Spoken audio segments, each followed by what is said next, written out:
Whether Mark Carney can avoid a Canada-US trade war under a potential second Trump administration depends on several key factors, but his ability to do so would be limited, especially given the unpredictable and often unilateral nature of Trump's trade policies. Here are the main points to consider. 1. Carney's role, if elected. If Mark Carney becomes Canada's Prime Minister, his background as a former central banker gives him economic credibility, but not direct control over U.S. decisions. While he might advocate for rational trade ties and leverage international allies, he can't stop Trump from imposing tariffs or tearing up agreements unilaterally. 2. Trump's trade philosophy. Trump views trade through a transactional, zero-sum lens. During his first term, he imposed tariffs on Canadian aluminum and steel and even threatened the auto sector. If re-elected, he may revive protectionist policies, potentially including a universal 10% tariff. 3.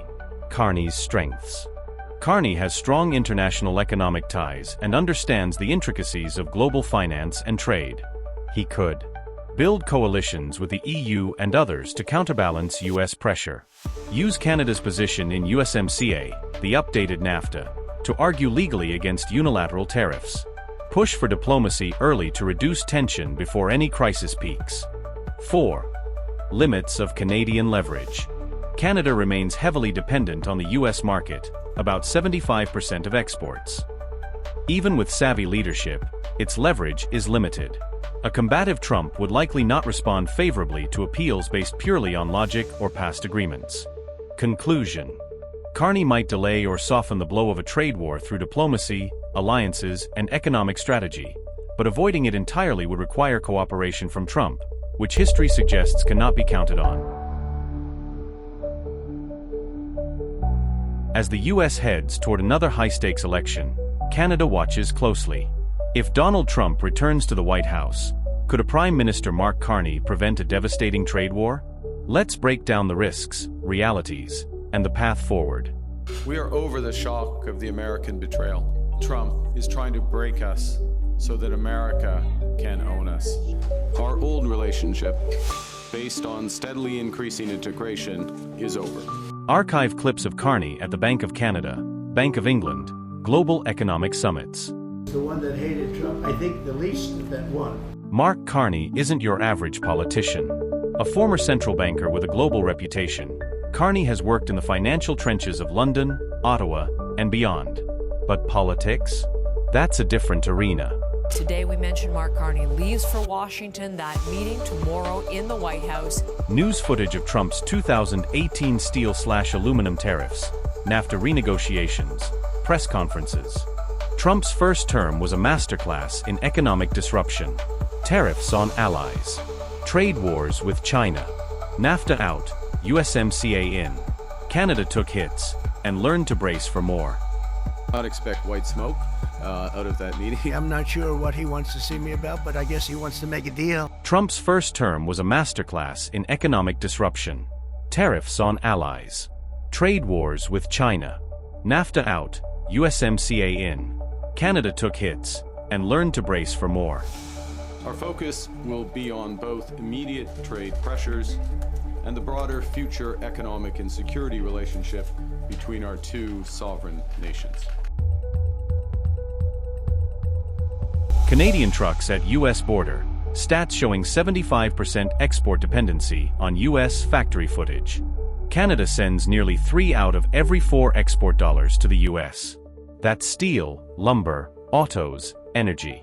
A tariff-heavy Trump 2.0 could hammer key sectors, choke supply chains, and hit Canadian jobs. Trade equals Canadian economic lifeline. Simulation-style animation showing Carney's diplomatic options, global meetings, back-channel diplomacy. Today, we're moving forward with a 25% surcharge on electricity exports. The U.S. Customs Agency now says parts covered by North American free trade rules will be exempted. Carney would likely lean on economic alliances and international law. He could leverage USMCA dispute panels, rally European and Asian partners, use backdoor diplomacy with U.S. governors and CEOs. Carney's 3-part strategy wheel. Trump rallies, clips of America First speeches, headlines about proposed tariffs. But here's the wild card. Trump doesn't play by the old rules. Logic, allies, contracts, they don't always matter. If he wants tariffs, he'll use them, even against friends. Since I came in, gasoline is down, groceries are down, egg prices are down, many things are down, just about everything. Eggs are down 87%. Cambodia, oh, look at Cambodia, 97%. We're subsidizing Canada to the tune of over $100 billion a year. And $200 billion a year, going up to 400%. Predicting Trump, mission impossible? Tug-of-war visual metaphor, Canadian workers, U.S. ports, trade graphs rising and falling. I think the expectations of this meeting need to be, frankly, kind of low, because we're not even talking about the same things. So figuring out what the box that we're going to be talking within is, I think that's job number one. Carney equals smart. Trump equals unpredictable. Split screen again, this time with calm music and a hopeful Canadian skyline. A trade deal that is up for review is the U.S.-Canada-Mexico agreement, the USMCA. If we look at trade between three countries in the USMCA, we trade over $1 trillion. And in fact, in the United States, about 40 states trade more with Canada than with any other economy in the world. Right? So this is such an important trade economy and trade agreement for the United States as well. Trump's first administration negotiated the free trade deal Canadians know as CUSMA and that Americans know as the USMCA.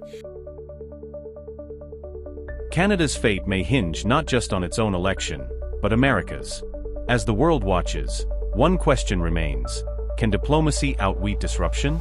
Much has been said over the last 3 months about Mexico and Canada, but we have very large deficits with both of them. But even more importantly, they've allowed fentanyl to come into our country at levels never seen before. Canada is responsible for less than 1% of the illegal fentanyl that is going into the United States. Mark Carney, with his global reputation, would likely have the trust of allies and business leaders. He understands international institutions and would be able to use them effectively. He could build coalitions, leverage USMCA mechanisms, and open back channels with U.S. industry and Congress, particularly with those who oppose tariffs due to their own economic interests. But diplomacy alone can't stop a determined Trump. Trump has shown that he values loyalty over alliances, and that he's willing to violate norms or bend trade agreements if it suits his political goals. His proposed 10% universal tariff, floated for a second term, wouldn't even single out Canada. It would hit everyone. That's nearly impossible to negotiate around. Fentanyl tariffs, well, were not merited to begin with, but are even less merited given all the steps that the government of Canada has taken and the progress that's been made. Trump thrives on disruption.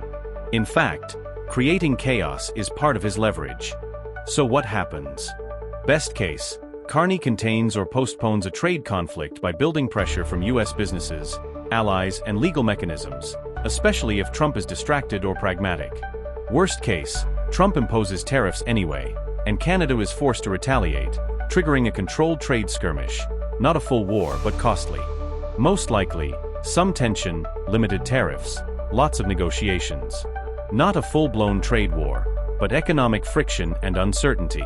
Reason he's calling these out as security issues is by doing so, it gives him the power to control the tariffs that he's using to try to fight this trade war. President Trump doesn't want to go through the traditional processes. He doesn't want to follow basic norms. He doesn't want to go through Congress, which actually has the authority to regulate trade with foreign countries. And so what we're seeing is a very ad hoc approach. Our focus will be on both immediate trade pressures and the broader future economic and security relationship between our two sovereign nations. Carney and Trump as a level setting, establishing a baseline. Figuring out what we're talking about, simple as that may sound, is the most important thing that can be done in this meeting and that can be accomplished coming out of it. If Mark Carney can walk out of the White House saying, "What do you think?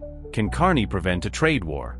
Let us know in the comments. And don't forget to subscribe for more insight into the global power shifts shaping our world.